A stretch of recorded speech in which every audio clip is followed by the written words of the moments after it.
England के baseball को दफनाने के बाद यशस्वी जायसवाल ने आईसीसी की रैंकिंग में एक बड़ी छलांग लगा दी है और इतनी बड़ी छलांग कि शायद हमने सोचा नहीं हुआ था इस सीरीज से पहले कि इंग्लैंड के खिलाफ 4 टेस्ट मैचेस खेलने के बाद बीसीसीआई के सेंट्रल कॉन्ट्रैक्ट में सरफराज खान और ध्रुव जुरैल का नाम क्यों नहीं आया, इस बड़े सवाल ने सोशल मीडिया में तहलका मचाया।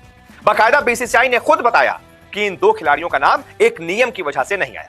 ने एनुअल सेंट्रल कॉन्ट्रैक्ट जारी कर दिया जिसके ऊपर पाकिस्तान में बड़ी ज्यादा बात हो रही है। और लिटरली यार ये जो पीसीबी वाले छपड़ी है ना, इनको सीखना चाहिए कि बीसीसीआई ने किस तरह अपने टेस्ट क्रिकेटर्स को इज्जत दी है। सेंट्रल कॉन्ट्रैक्ट अपना जो सेंट्रल कॉन्ट्रैक्ट जो अनाउंस कर दिया है, और सेंट्रल कॉन्ट्रैक्ट की अगर आप बात कर ली जाए इंडिया के हवाले से, तो भाईजान सेंट्रल कॉन्ट्रैक्ट के अंदर जो है वो 2 खिलाड़ियों को छुट्टी करा दी गई है, जिसमें ईशान किशन शामिल है। एक का नाम है अय्यर। ईशान किशन जो कह रहे थे कि मैं अपनी मेंटल हेल्थ की वजह से खेल नहीं सकता, बीसीसीआई ने कहा कि हम अपनी मेंटल हेल्थ की वजह से आपको सेंट्रल कॉन्ट्रैक्ट भी नहीं देंगे। वैसे तो मैं बहुत खुश हूँ कि मतलब बीसीसीआई ने एक मैसेज क्लियर भेज दिया प्लेयर्स को कि भाई हम आपके नखरे बर्दाश्त नहीं करेंगे। ठीक है, very good. And I am always for this fact कि कभी भी कोई भी कितना भी बड़ा प्लेयर है उसके नखरे नहीं बर्दाश्त करनी चाहिए। अगर वो अपने मतलब दूसरी चीजों को प्रायोरिटाइज करना शुरू कर दे। यशस्वी जायसवाल इस पोजीशन में आगे खड़े होंगे, यानी कि बड़े बड़ों का तेल निकाल दिया यशस्वी जायसवाल ने। इतनी कमाल की जो है सीरीज में इस लड़के ने बैटिंग की है। कौन से खिलाड़ी हैं बड़े खिलाड़ी जिनको सेंट्रल कॉन्ट्रैक्ट नहीं मिला? सबको पता है 2 खिलाड़ियों के नाम, एक तो श्रेयस अय्यर और दूसरे थे आपके ईशान किशन। दोनों के ऊपर अगर आप देखो तो उनका एटीट्यूड बड़ा नॉन सीरियस नजर आया था। और तो इन घंटों ने हमेशा से पर्ची प्लेयरों को सेंट्रल कॉन्ट्रैक्ट दिया है। और हमारा तो सेंट्रल कॉन्ट्रैक्ट भाईजान इतना ही होता है ना, जितना रणजी ट्रॉफी में किसी बार में जो है बाहर बैठे 12th मैन को पैसे मिलते हैं ना, उतने हमारा एक नियम ने सरफराज खान और ध्रुव जुरैल से बीसीसीआई का सेंट्रल कॉन्ट्रैक्ट छीन लिया। जो अभी कुछ देर पहले खबर आई, जिसमें A+ जो ग्रेड है, जिसमें 7 करोड़ रुपए सालाना मिलते हैं। विराट कोहली हैं, जसप्रीत बुमराह है, रोहित शर्मा है, रविंद्र अपने नेशनल टीम पे और अपनी डोमेस्टिक क्रिकेट पे, तो then he has to be sent a clear message. लेकिन I would have been also happy if a message had also been sent to some other players as well, जैसे for example Hardik Pandya. नमस्कार दोस्तों, जय दोस्तों। भारत के 2 खिलाड़ी श्रेयस अय्यर और ईशान किशन को बीसीसीआई ने अपने कॉन्ट्रैक्ट से बाहर कर दिया। जी हाँ दोस्तों, भारत के बीसीसीआई ने अपना कॉन्ट्रैक्ट लिस्ट जारी किया, जिसमें 2 खिलाड़ियों को श्रेयस अय्यर और ईशान किशन को कॉन्ट्रैक्ट में नहीं रखा है। जहां पर A+ कैटेगरी में रोहित शर्मा, विराट कोहली, आर अश्विन, जसप्रीत बुमराह शामिल हैं, तो वहीं पर A कैटेगरी में बहुत खिलाड़ियों को शामिल किया गया है, जिसमें शिवम मावी और सब नहीं है, और बहुत से खिलाड़ियों शामिल हुए हैं जो C ग्रेड में है।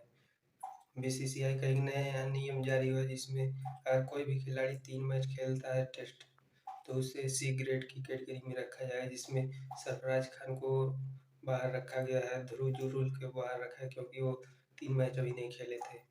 तो दोस्तों आइए देखते हैं पाकिस्तान मीडिया में क्या बातें हो रही है। इससे पहले आईसीसी की जो रैंकिंग थी ना, उसमें यशस्वी जायसवाल टॉप 100 में भी नहीं थे, टॉप 100 में भी जायसवाल का नाम नहीं मौजूद था। लेकिन इंग्लैंड के खिलाफ 4 टेस्ट मैचेस में जो तबाही मचाई है ना, उसके बाद आज रैंकिंग अपडेट हुई है, जिसमें यशस्वी जायसवाल अगर देखा जाए तो 12वें नंबर पे आ चुके हैं आईसीसी की रैंकिंग में, 12वें नंबर पे।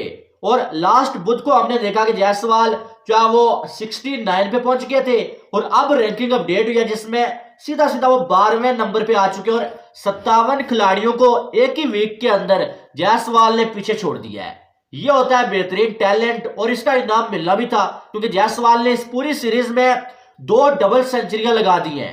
पर इधर सेंट्रल कॉन्ट्रैक्ट में एक कैटेगरी के प्लेयर्स को पैसे मिलते हैं, हम पैसे का मामला बताऊंगा आपको, पता पैसे बड़े नीचे हैं। लेकिन ये बात कर रहा हूं कि बीसीसीआई ने किस तरह टेस्ट क्रिकेट खेलने वाले लोगों को फोकियत दी है, इज्जत दी है, और जिन्होंने टेस्ट क्रिकेट नहीं खेली उन 2 छपड़ियों को बाहर कर दिया, उन 2 घंटों को बाहर कर दिया कि बेटा बाहर हो जाओ, टेस्ट क्रिकेट खेलोगे तो इज्जत मिलेगी, टेस्ट क्रिकेट नहीं खेलोगे तो उठा के बाहर फेंक दिए जाएंगे। इस वजह से बात करेंगे और पाकिस्तान को वाकई सीखना चाहिए।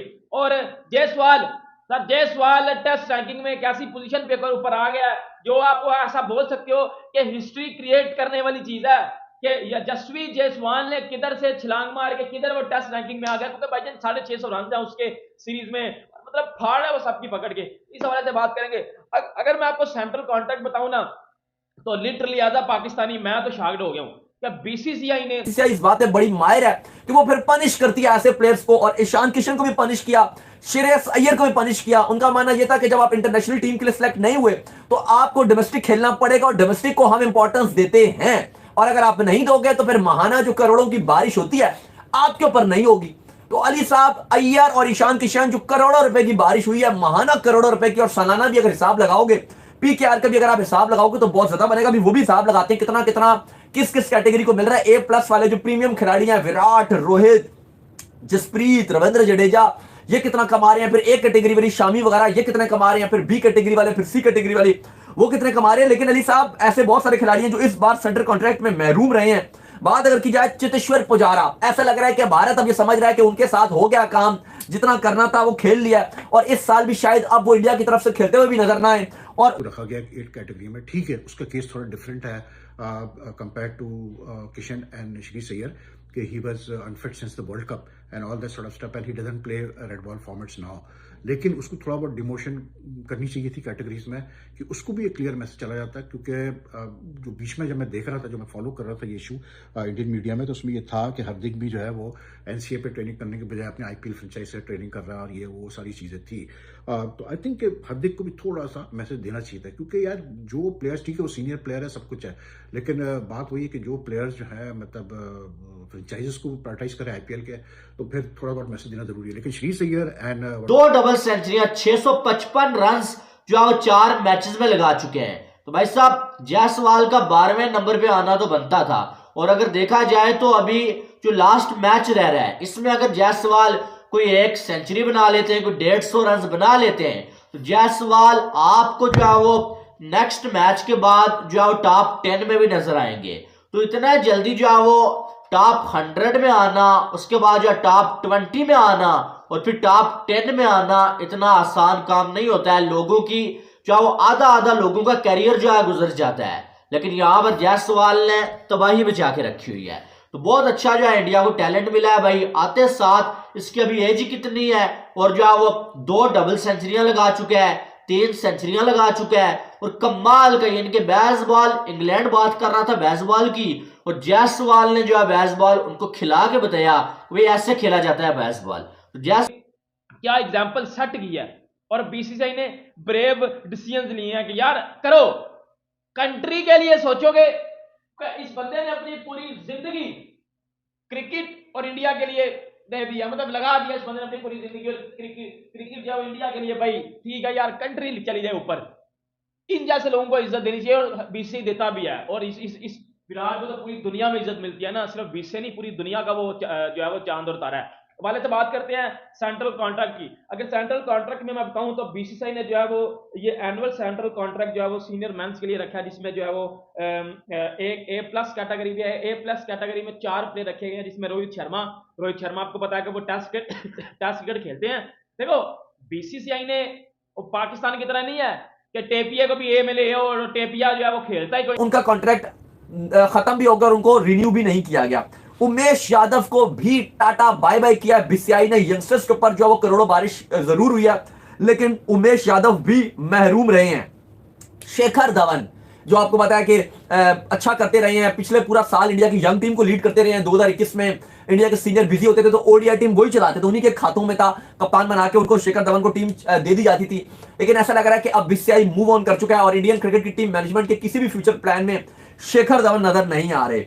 इसके बाद हैरान कुन तौर पर दीपक हुडा, जिन पर इंडिया बड़ा इन्वेस्ट करता रहा पिछले 2 साल से, आप देखो पूरा इन्वेस्टमेंट रही है उनके ऊपर, उनको चांस प्रॉपर मिले हैं, बड़े इवेंट्स में भी उनको इंडिया अपने साथ रखता रहा है दीपक हुडा को। तो इस बार उनसे भी मुंह मोड़ लिया और करोड़ों की जब बारिश हो रही थी, तो ये आप कह लो, ये तो I knew this was coming, because मैं ये कहता हूँ कि देखो यार, इस्टेब्लिशमेंट से आप जीत नहीं सकते भाई, साफ सीधी बात है।